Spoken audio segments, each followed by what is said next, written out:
While heading back to the Aleutian settlement to reconvene with our godlike allies, I was starting to feel more positive about our situation. General Takahashi had brought an entire military contingent along with her, as the ESU sought to establish a direct link to Karai's people.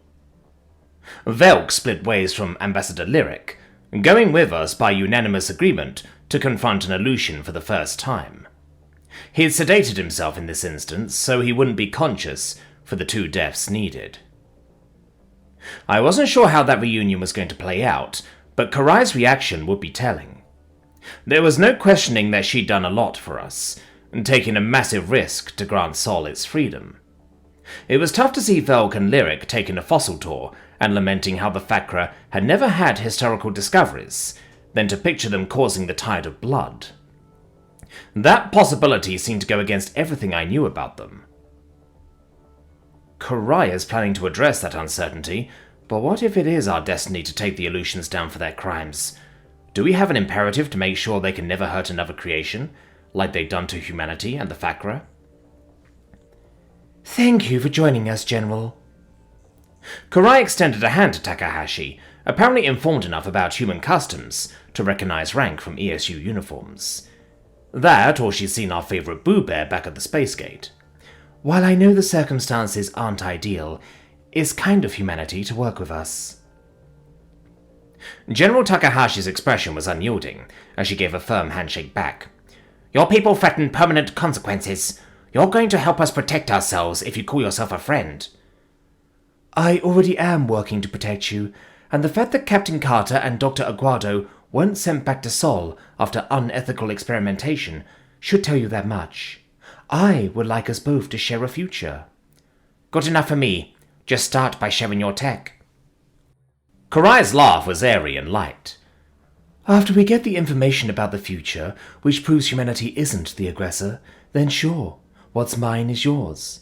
Once we have that assurance, this facility could become a training ground for all of humanity, and you'll have the entire Aleutian Empire back on our side.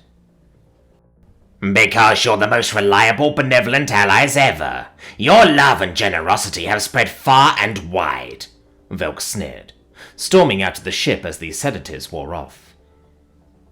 The Fakra have been aggrieved as much as anyone, and there's nothing I can say to undo the past. We're so far detached from our softer characteristics.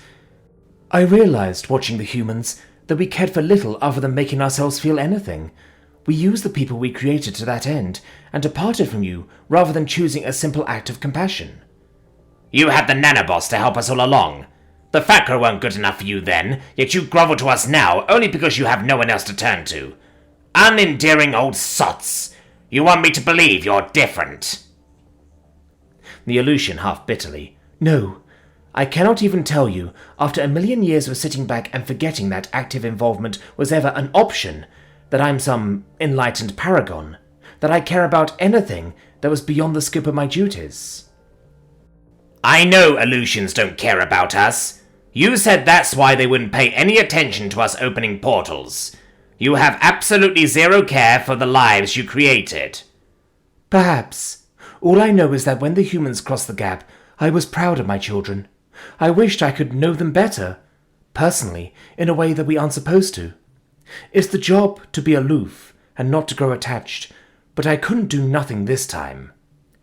For my people, you were content to do nothing forever. I'm not arguing with you. I may be doing too little, and doing nothing that's explicitly for the Fakra, but my intent is to avoid bloodshed.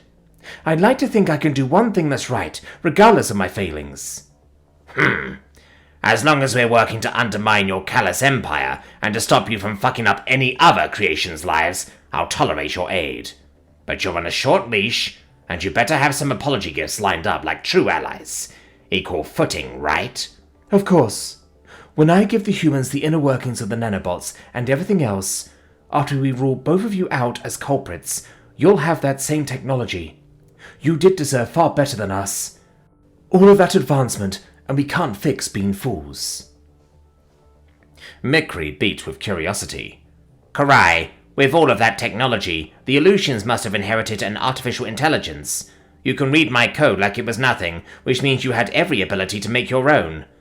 Oh, we made numerous artificial intelligences, They helped us on many of our great endeavors. Karai sighed. What would be a better candidate to be an equal?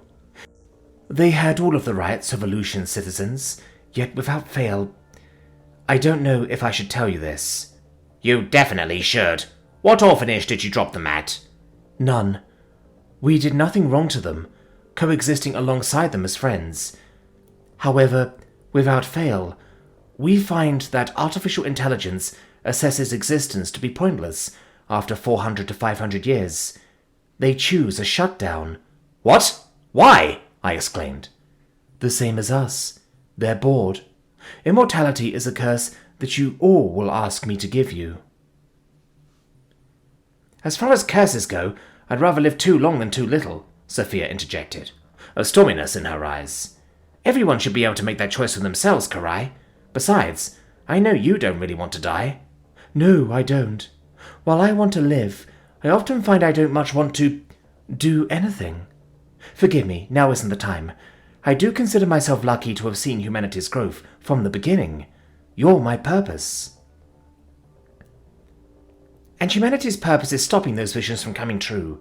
I hope you've come up with a plan to get that information about the future, here and now. I don't want to waste a second.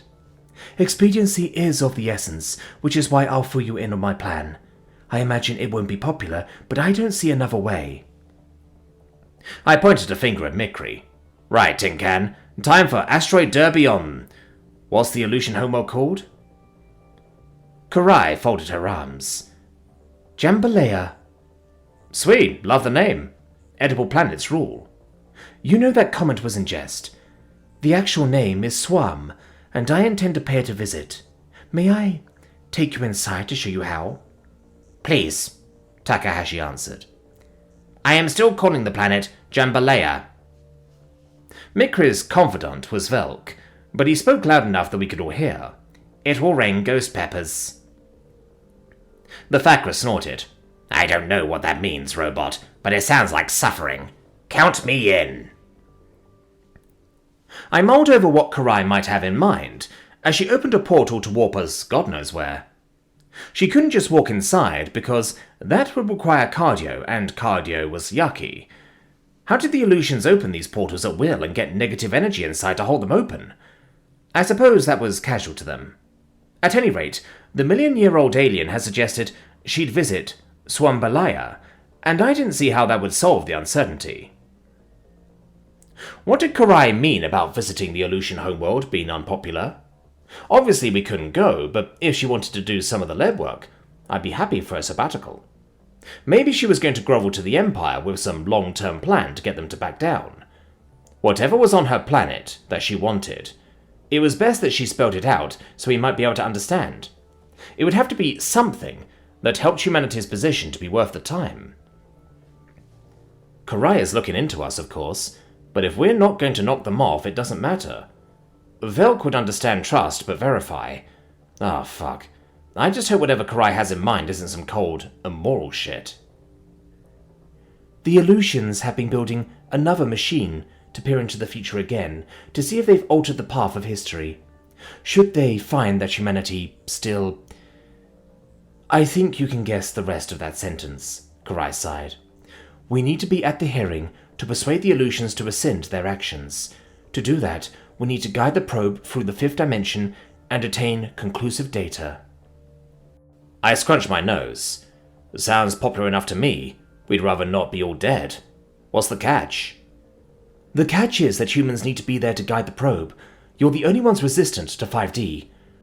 To blend in on Swam, we'll have to transplant your brains to Aleutian bodies. It has to be Preston and Sophia, since they're trained enough with our tech. What? Fuck no! I like having human peach cakes, thank you very much. Sophia's face had gone ashen with shock. I want to stop this, but that's a lot to ask. Maybe there's another human who'd be less adverse to a body swap. I don't want to be another species to get rid of my form. Other humans could be taught the same as us. I can't see why anyone would want to be an Aleutian. The idea makes my kiting crawl worse than these ghastly nanobots, Velk grumbled. You are not going to experiment on my friends, just like the other Aleutians. Mikri stalked toward Karai, scowling at her and waving his claws around. You are not going to change them against their will. Karai buried her head in her hands. You don't understand. I only have a few weeks to teach the rest of our gadget arsenal enough for you to pass. If you don't do this, all of humanity could die based on incomplete information. It should be safe. I've done this procedure 6,163 times in my life. I'm not asking you to do anything I consider unsafe myself. Organic's appearance is important to them. You are stripping them of their identifying features. There must be another way. You've calculated no viable options, Mikri. Sometimes sacrifices must be made over personal preference, and I know these are critical issues that they do care about. It's the only chance. I can save their prior forms and put them back when it's done. I'll scan every inch of their bodies to replicate them in the event of any errors. How the fuck are you planning to get us on the probe mission in the first place? I demanded. Karai's lips curved downward. Our institution has been researching how to make illusions immune to 5D side effects for centuries. That's still our official purpose, as far as the judiciary of experimentation is concerned. I'm going to tell them we succeeded. They won't scan us somehow and see that we have human brains? Sophia questioned. They have no reason to suspect that. It's an absurd conclusion to jump to. I wouldn't be asking you if I didn't think it was our only shot. It must sound crazy to you to allow me to open your skull and hook up your brain to an entirely alien body. To me, my 530th body blends with the 600th. But I know it's a different leap for you. General Takahashi shook her head. The ESU can never demand this of anyone, no matter the stakes. It's batshit insane. But she's your pal. It's up to you. To be clear to Mikri, their consent is an absolute requisite. If I've earned any trust, Preston and Sophia, I appeal to that now. What's a few weeks in another form to save all of humanity from extinction? Will you go to any lengths to stop this future none of us want? I massaged my temples, liking the feel of my brain right where it was supposed to be, and the sight of my human fingers dropping back down to my side. Sure, I've been willing to go on one suicide mission in the name of progress, but to let Aleutians manhandle my brain and lock it inside another species form? It made my skin crawl as much as Velk's. I looked at the tin can for guidance, feeling my heart swell with warmth, just glancing at the Vaskar. Mikri would have done anything for the people he cared about, like when he tried to sacrifice his life for mine when Larimak captured me. He'd told Sophia back on Earth that he'd do anything for her, and I knew he meant it. I thought about the android lying broken on the floor, begging the Aleutians not to take us away in an act I'd so horribly misinterpreted. The pain of losing humanity, or at best, the risk of us being put away for good, would be there if this wasn't resolved. I had to stick around for Mikri.